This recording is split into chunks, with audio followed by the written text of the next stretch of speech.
नमस्कार, स्वागत है आप सभी का कथा सागर चैनल पर। दोस्तों, आज हम सुनेंगे जितिया व्रत कथा।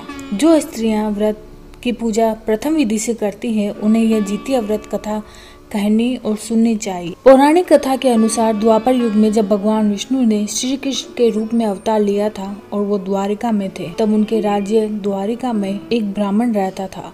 उस ब्राह्मण के 7 पुत्र हुए, परंतु सभी अपने बाल्यकाल में ही मृत्यु को प्राप्त हो गए। अपने 7 पुत्रों की यह समय मृत्यु के दुख से वो ब्राह्मण दंपति बहुत दुखी और आहत थे। ईश्वर की कृपा से उस ब्राह्मण की स्त्री ने फिर से गर्भ धारण किया। अपनी 8वीं संतान की कुशलता की कामना लेकर वो ब्राह्मण भगवान श्री कृष्ण से भेंट करने पहुंच गया। भगवान श्री कृष्ण को सामने देखकर उसके आंसू निकल गए और वो उनके चरणों में गिर गया। तब श्री कृष्ण ने उसे संभाला और उससे आने का कारण पूछा। तब उस ब्राह्मण ने श्री कृष्ण से कहा, हे द्वारिकाधीश, मेरे 7 पुत्र अपने बाल्यकाल में ही मृत्यु को प्राप्त हो गए।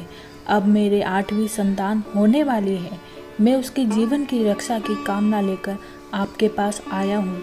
आपके राज्य में सभी लोग सुखी हैं, हमें भी सभी प्रकार के सुख प्राप्त है, लेकिन पुत्रों की असमय मृत्यु के शोक से हमारा जीवन दुखों से भर गया है। अब आप ही हमारे इस दुख के निवारण का कोई उपाय बताइए। तब भगवान श्री कृष्ण ने उस ब्राह्मण से कहा, हे प्रियवर, आपके 8वें पुत्र की आयु भी मात्र 3 वर्ष की है। मैं आपको एक व्रत के विषय में बताता हूँ, जिसके करने से आपका पुत्र दीर्घायु होगा। आप आश्विन मास की कृष्ण पक्ष की अष्टमी के दिन होने वाले पुत्र जीवी व्रत का अनुष्ठान करें। इस व्रत को करने से आपके पुत्र की आयु में बढ़ोतरी होगी। इस दिन भगवान सूर्य की पूजा की जाती है। तुम पूर्ण श्रद्धा और भक्ति से भगवान सूर्य की पूजा करो और उनसे अपने पुत्र के लिए दीर्घायु का आशीर्वाद मांगो। ऐसा करने से तुम्हारे पुत्र की लंबी आयु होगी। उस ब्राह्मण ने श्री कृष्ण के कहे अनुसार पुत्र जीवी व्रत का अनुष्ठान किया और व्रत वाले दिन दोनों पति पत्नी भगवान सूर्य के समक्ष हाथ जोड़कर प्रार्थना करने लगे।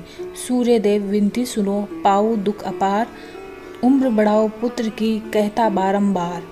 उस ब्राह्मण और उसकी पत्नी की भक्ति से प्रसन्न होकर भगवान सूर्य ने अपने गले से एक माला निकालकर उस ब्राह्मण के पुत्र के गले में डाल दी और फिर अंतर्ध्यान हो गए। फिर जब उस बालक की मृत्यु का दिन आया और यमराज उसे लेने के लिए आए, तो अपने पुत्र के प्राणों पर संकट आया देखकर उस ब्राह्मण ने पुनः भगवान श्री कृष्ण को याद किया। भगवान श्री कृष्ण उस ब्राह्मण की पुकार सुनकर उसकी सहायता के लिए आ गए।